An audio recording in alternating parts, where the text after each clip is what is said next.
jamma jibinede annabi feere iblis kay boni jeygol kisra kadi nyifi annore feñi to makkata tawnoɓe kadi jaddata sawdinoɓe aminata yummum nabiyu muhammada o jamma ɓuri mum gasata te mawninde ɗum en kaɓata gillimen e makko celbata lawol makko en celata geno ɓurnimo tagode fof rokkimo ɓure fof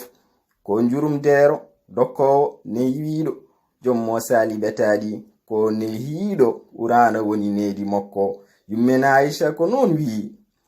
moƴƴere haadi koye ma dokkowo mo mijaki basal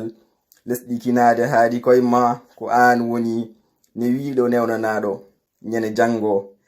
tefnowo yimɓe biyowo Allah mi namnakima Aminata nenam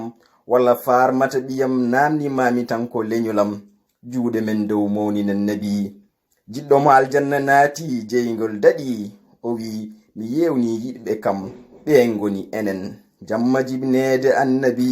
julɓe kulle fof belti Bocar Sall.